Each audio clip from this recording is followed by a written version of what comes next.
Welcome to Rambam in Depth. Today we're going to be discussing the very last halacha of Hilchos Terumah. That's Perek Tezvav, Halacha Chav Beis, where the Rambam writes as follows: Kol ha'echel terumah mivarech birchas oisim meichel ve'achar kach mivarech asher kedushanim b'kedushasei shel arein v'tzivanu echel terumah. Whoever eats terumah has to make the brachah for the food. Let's say the brachah is hamotzi, and then you have to make a special brachah like we make for every mitzvah. The brachah reads, Asher kedushanu, God has sanctified us, b'kedushasei shel arein, with the holiness of arein, v'tzivanu, and He commanded us lechel terumah, to eat terumah. So where does this commandment come from? So the Kesef Mishnah says, Ma'acha she'achilas terumah mitzvah, pshita she'yavarech aleha. Since eating terumah is a mitzvah, therefore it's obvious that you make a brachah, because you make a brachah before doing a mitzvah. There are some mitzvahs where there is no brachah, but those are the exceptions. The general rule is that every mitzvah, aseh, every positive commandment, before fulfilling it, you make a brachah, thanking Hashem for the opportunity to do this mitzvah. However, the Radvaz disagrees with the Kesef Mishnah. He doesn't bring the Kesef Mishnah, but he says the following. He says, Ein achilas terumah mitzvahs eseh, k'achilas kachim. Eating terumah is not a commandment like eating a sacrifice. So why do you make a bracha?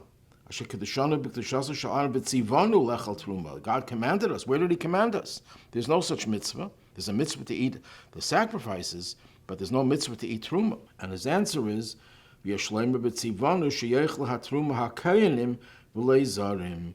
The mitzvah is a negative one. It's phrased in the positive. The mitzvahs that Kohanim should eat if they want to eat, but not non-Kohanim, not a zar. And the Radvaz continues, Shahadavar Yadua, it's well known, Shimratz al-Kayin shaloi lechel terumah kol yama v'rshus b'yadeh v'liyavar al-esa. Kayin could refrain from eating terumah his whole life, and he's not violating any commandment. So im kain heichen tzivanus, and then where did he command the Kayin? Elavadei kachu. The reason is that he's commanded that the terumah should be muteris lahem, that they're allowed to eat terumah and not others. So we have a dispute between the Kesef Mishnah and the Radvaz whether there is a mitzvah to eat terumah. Now the truth is that the Rambam in Pirush Mishnayis in Masechta Oles, Perek Yudches Mishnah Dalid, who says clearly that eating terumah is a mitzvah sesa, that all kachim we have a mitzvah to eat, and that includes terumah. The problem is that we also have a Rambam, a Sefer HaMitzvahs, Mitzvah Pei Tes, who says that the mitzvah of Achilas Kachim only applies to Kachi Kachim, to a Chatos, a sin offering, because the sin offering, by eating it, it brings atonement to the one who brought the sin offering. But other sacrifices and Terumah, there is no commandment, although he adds that it's an extension of the commandment to eat Kachim, which is a little bit of unclear. What does he mean by that? So we have a contradiction. On one hand, from the Rambam here, it seems that eating terumah is a mitzvah, as the Kesef Mishnah says. The Rambam doesn't mention anything about not eating terumah by a zar, by a non-Kohen. And also in Pirush Mishnayis, he says that clearly. And yet in Sefer HaMitzvahs, it seems from the Rambam that there is no mitzvah to eat terumah. So the Chemdas Yisrael, Rabbi Meir Dan Plotsky, one of the great Polish Gaonim before the war, he explains that the Rambam is not contradicting himself. There is a mitzvah, but it's not a mitzvah chiyuvis, it's a mitzvah kiyumis. What's the difference? There's a mitzvah where the Torah obligates you. You must do it. The Kohen must eat the korban chatas, because otherwise he's denying the person who brings the chatas the atonement. But you don't have to eat kachim kalim when there's no kapara, where there's no atonement. You don't have to eat terumah. But when you eat terumah, you fulfill a mitzvah's esem and atayra. And therefore, the Rambam correctly says, the way the Kesef Mishnah understands this, that you have to make a bracha before, because it is a mitzvah. It's a mitzvah kiyumis. You are fulfilling a mitzvah, even though it's not mandatory. The Radvaz is also right, that you don't have to eat terumah, but it's still a mitzvah. There are certain mitzvahs that you don't have to do, but if you do it, you fulfill a mitzvah of the Torah.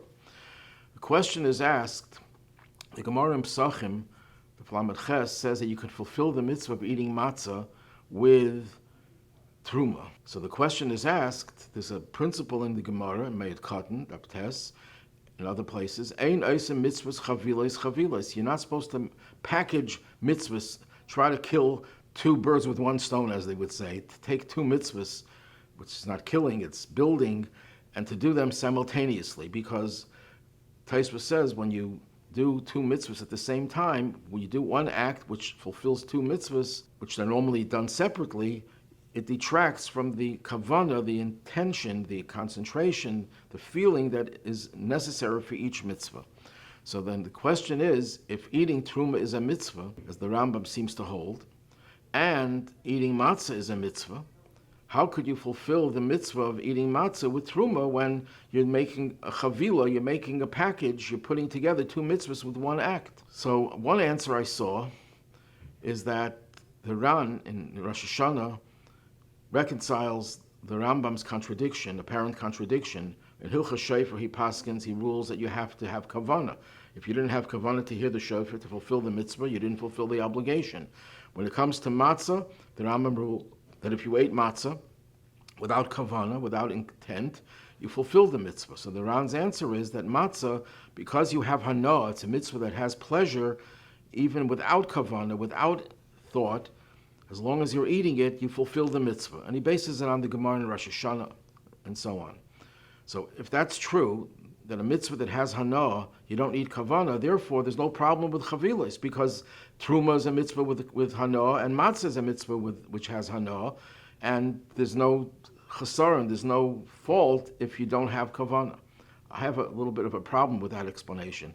True, it may be true that you don't need kavanah, but does that mean that kavanah is not important? That a person could just eat the matzah and not have in mind that he's fulfilling a mitzvah? Ideally, every mitzvah you should do with kavanah. There are many levels of kavanah. But even though you fulfilled it b'diavad, after the fact that you did it the wrong way, nevertheless you fulfilled the obligation. But still you need kavanah, and if doing two mitzvahs with one act takes away the kavanah, it's a chasara, it's a lack. But there's another answer given by the Hartzvi, Rabbi Frank. And his explanation is, when you eat the terumah, when you chew the terumah, and the terumah is no longer in your mouth, it's being swallowed, once the terumah has been eaten, it loses its kedusha. And he brings a raya from the Gemara in Krisus, which we won't go into right now. But in other words, when you eat the terumah's kedusha is nischalal, is redeemed, so to speak, is profaned, is no longer holy once it passes through the garan, through the throat. The mitzvah of eating terumah is that the garan, the throat, the palate should enjoy what is being eaten, should taste what's being eaten. And once that happens, it's no longer considered terumah. Matzah, on the other hand, and he brings proofs to this, you fulfill the mitzvah of eating matzah only when it actually enters into your intestines. Just by enjoying it, by eating it, entering the palate, and swallowing it itself doesn't fulfill your obligation until it's swallowed. In that case, there's no chavilas, because the mitzvah you fulfill, mitzvah of eating terumah, just by chewing the terumah, that's when you fulfill the mitzvah. You didn't fulfill the mitzvah of matzah. When do you fulfill the mitzvah of matzah? When it gets into the intestines. And therefore, there's no chavilas, because the two mitzvahs are not performed simultaneously. But there's another question asked. According to the Chemdas Yisrael, that the Rambam agrees that it's not an obligatory mitzvah, it's not a mandatory mitzvah to eat terumah, but it's a mitzvah kiyumis, it's a mitzvah that you fulfill a mitzvah, even though you're not required to do it. You can go a whole lifetime without eating terumah and not violate any commandment, but every time you eat terumah, you're fulfilling a mitzvah. But according to the Rambam, you don't make a brachah on a mitzvah kiyumis. The Rambam's opinion is very well known, that a woman who is allowed to do a mitzvah that she's exempted from, nevertheless, the Rambam's opinion is that she shouldn't make a brachah. Now, Ashkenazim follow the shita of the other Rishonim, the Reino Tam and the Ran and others, that a woman could make a bracha. But the Rambam is very clear that a mitzvah that a woman fulfills, that she's not obligated to fulfill, does not require a bracha. So why over here, if eating terumah is only a mitzvah kiyumis, why would there be a bracha? Perhaps, and this needs more iyun, more investigation, maybe there are two kinds of mitzvahs kiyumis, two types of mitzvahs that you're not obligated, but you fulfill a mitzvah.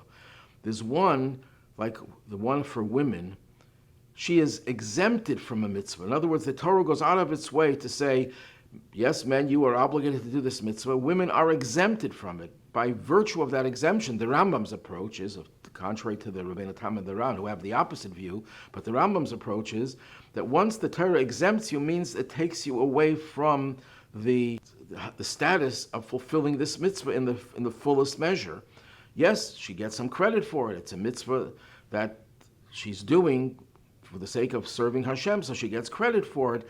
But it's a credit for a mitzvah that you're not obligated to do. That not only you're not obligated, the Torah took away that obligation from you, because we have sources in the Torah that a time-related mitzvah women are exempted from. Another example would be, according to some Rishonim, Cheskuni and others, there's a mitzvah kiyumis to eat matzah all Pesach. Not just the night of Pesach when you're obligated, but throughout the whole Pesach, every time you eat matzah, you fulfill a mitzvah kiyumis. Well, in that case, you would have to make a bracha. If you make a bracha by eating terumah, it's a mitzvah kiyumis. Why not on matzah? And the answer is, the Torah specifically negates the obligation from the rest of Pesach. So even though the Torah still gives you credit for eating matzah, it's a much lower level that doesn't warrant a bracha. You can't say b'tzivana when the Torah says clearly you're not obligated. On the other hand, when it comes to eating terumah, the Gemara in Pesachim says that it's an aveda. It's comparable to a service of a sacrifice in the Beis Hamikdash. The Torah clearly gives you the status, gives this mitzvah the status of a very special mitzvah, and as the Rambam says in Sefer HaMitzvahs, it's included in the mitzvah of eating kodshim. Well, if it's included in the mitzvah of eating kodshim, just like eating kodshim requires a bracha, terumah should also require a bracha. It's not something that Torah exempts you from. It says, it negates that you don't have the obligation, whereas on the other hand, the Torah says you have a mitzvah when you do it, though it's not obligated, but you have a mitzvah. This requires a little bit more iyun, but maybe that's the answer why the Rambam here by terumah says you do make a bracha on it. By contrast, a woman does not make a bracha according to the Rambam on her mitzvahs that she's exempted from, or on matzah according to those rishonim that you eat throughout the holiday of Pesach.